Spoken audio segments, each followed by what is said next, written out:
Bismillahirrahmanirrahim. Syukran kasiran ala jawabikum. Ghali. Rahmatullah. السؤال الثاني يعني حول تصرف الأولياء بعد ممات وكذلك يعني وجود الأقطاب والنجباء والأودان والأوتاد وغير ذلك من الأولياء.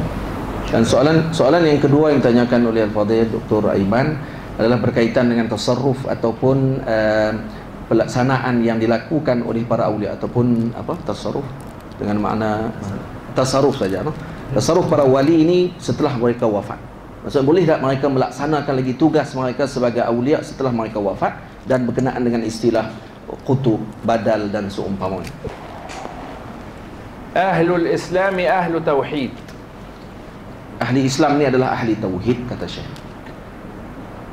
والتوحيد عندنا كما أنه توحيد في الذات وتوحيد في الصفات فإنه كذلك توحيد في الأفعال. Seperti mana kita beriktikad dengan esa kepada Allah itu pada zat dan esa pada Allah itu pada sifat, maka kita juga beriktikad bahawa Allah esa pada af'alnya, perbuatan-perbuatannya. فكما أننا نعتقد أن الله تعالى واحد في ذاته واحد في صفاته كذلك نعتقد أنه واحد في أفعاله. Seperti mana kita beriktikad bahawa Allah itu esa pada zatnya, Allah esa pada sifatnya, dan begitu kita beriktikad bahawa Allah esa pada af'alnya, perbuatan-perbuatannya. فالمؤثر الحقيقي والفاعل الحقيقي في هذا الكون هو الله سبحانه وتعالى. Dan pembuat yang hakiki, yang menjalankan dan memberi kesan secara hakiki adalah Allah sahaja. وهذه الأسباب التي نراها من حولنا مثل الطعام الذي يلجأ إليه الإنسان إذا شعر بالجوع أو الماء الذي يشربه الإنسان إذا شعر بالعطش أو الدواء الذي يأخذه الإنسان إذا شعر بالمرض. Dan segala sebab-sebab yang kita perhatikan, seperti makanan yang ketika lapar kita mengambilnya untuk kita makan, minuman seperti ketika dahaga kita mengambil minuman, ataupun ubat ketika mana kita sakit kita mengambilnya. هذه أسباب لا تؤثر بنفسها وإنما يخلق الله تعالى الأثر عندها لا بها. Dan sebab-sebab tersebut itu bukanlah memberi kesan pada zatnya sendiri. Sebaliknya Allah menciptakan kesan tersebut indaha, bersama dengannya, la biha, bukan dengannya. Wal fa'ilul haqiqi wal mu'athirul haqiqi huwa Allah.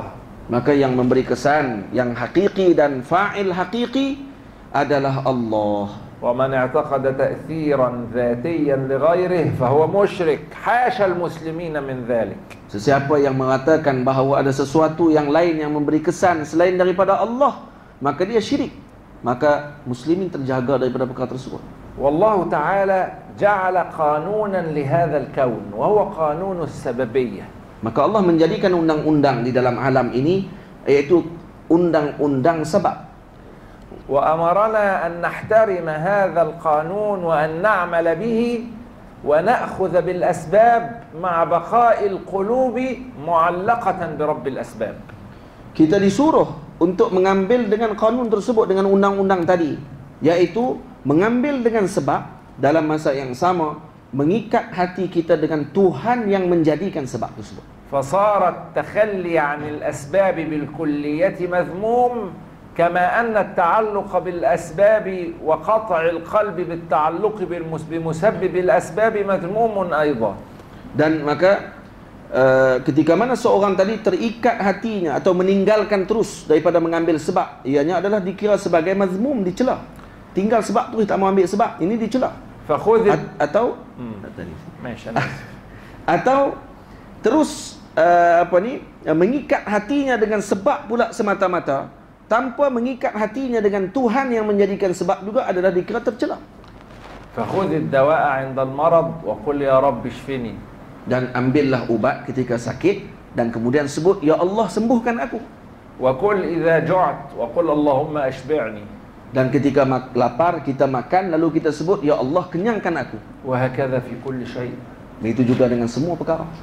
Allah subhanahu wa ta'ala arada bihikmatihi an yuqima asbaban muta'addidatan liumurin kathiratin fi hadzal kaun.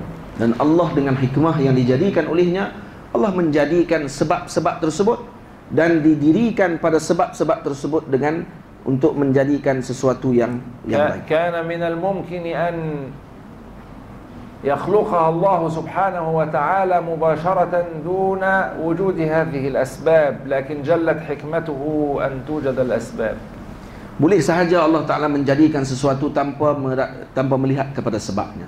Tetapi hikmah Allah Ta'ala menjadikan tersebut, Allah menjadikan termasuk sekali dengan sebabnya. ومن هذا أنه جعل ملكا لقبض الأرواح وكان يمكنه تعالى أن يقبض الأرواح مباشرة دون ملك. Dan ini antara hikmahnya, Allah Ta'ala jadikan malaikat untuk mencabut nyawa. Sedangkan Allah sendiri boleh saja kalau Allah nak cabut terus nyawa tanpa perlu malaikat untuk mencabut tersebut. وجعل ملكا موكلا بالأرزاق وكان يمكن أن يرزق العباد مباشرة دون وساطة ملك يتصرف. Dan Allah menjadikan malaikat untuk mewakili ataupun membahagikan rezeki. Boleh saja Allah Ta'ala tidak menjadikan malaikat tersebut dan Allah terus memberikan rezeki tadi dengan kuasa. وجعل ملكا لكذا وملكا لكذا وملكا لكذا.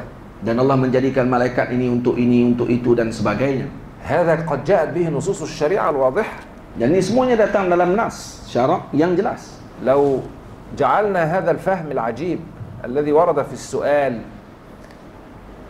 ذا وجاهة لقلنا إن هذا شرك بالله لأننا قد جعلنا هؤلاء متصرفين في الكون.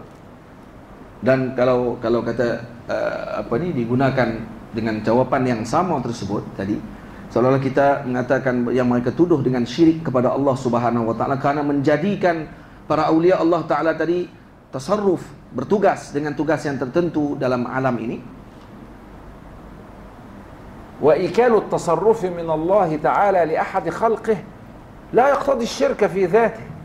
Allah Ta'ala mewakilkan ataupun memberikan sesuatu tadi untuk mereka ini melakukan dan melaksanakan tugas yang tertentu.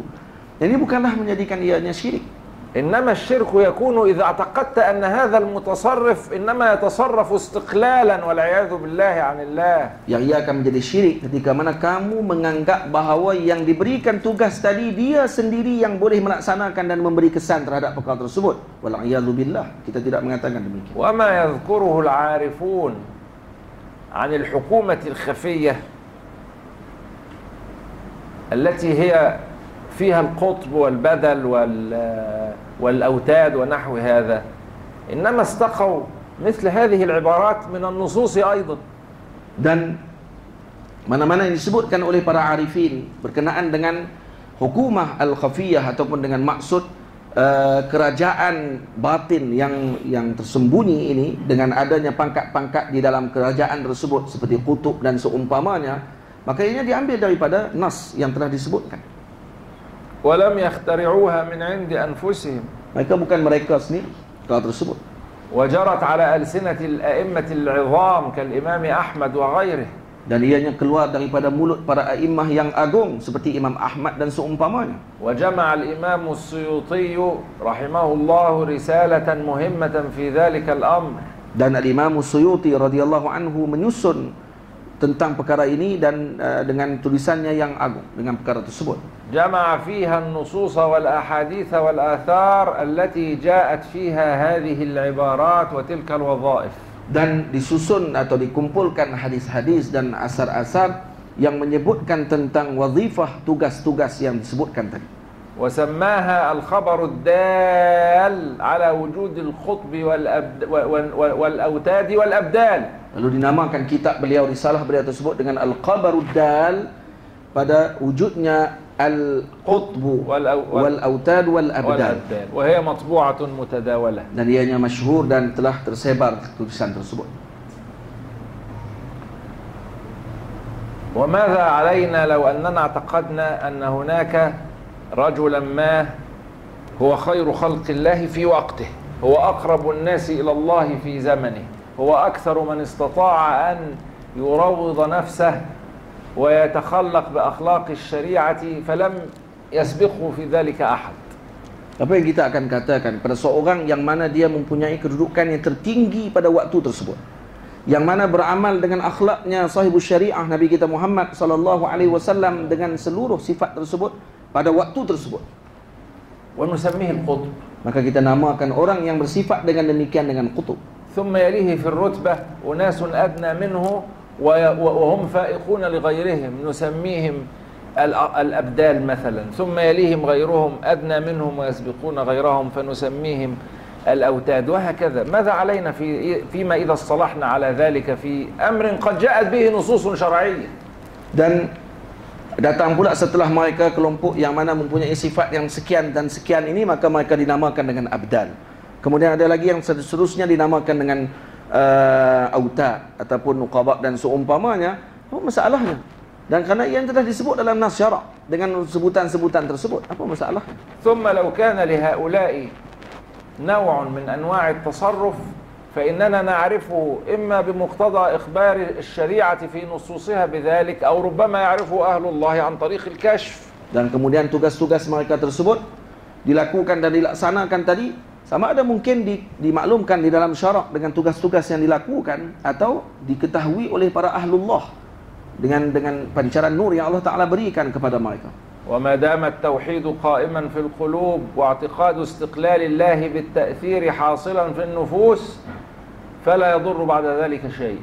Maka ketika mana seseorang tersebut telah terpasak di dalam hatinya dengan tauhid yang jelas bahawa tidak ada sesuatu yang memberi kesan di alam ini melainkan Allah Ta'ala saja yang memberi kesan, maka tidak ada apa masalah pun yang akan berlaku setelah kefahaman tadi menancap ke dalam dirinya. لأنه لو ثبت تصرف ما لإنسان ما فلا يكون ذلك إلا بإقدار الله له. Dan tidaklah berlaku sesuatu pun di dalam alam ini daripada tangan seseorang pun, melainkan kesemuanya telah ditakdirkan oleh Allah dengan apa yang telah ditentukan olehnya. وليس لأن ذلك الإنسان له تأثير مستقل والعياذ بالله تعالى. Dan bukan insan ataupun orang tersebut mempunyai kuasa yang khas daripada dirinya sendiri yang berasingan daripada miliknya Allah Azza wa Jalla. فانتفت بذلك شبهة الشرك المتوهمة. Maka akan ternafilah syubhah dituduh syirik yang telah disebutkan secara waham tadi. Itu jawapannya insyaallah. شكرا كثيرا. والآن السؤال الأخير إن شاء الله، يعني ما رأيكم عن عفوا أنا أطيل في الجواب شيئا ما لأن هذه الأسئلة أسئلة مفصلية مهمة. Saya minta maaf kata Maulana Syekh, terpaksa panjangkan jawapan yang saya berikan karena soalan tadi soalan yang sangat penting. Perlu diperbahaskan, maksudnya perlu dipanjangkan perbahasannya sedikit.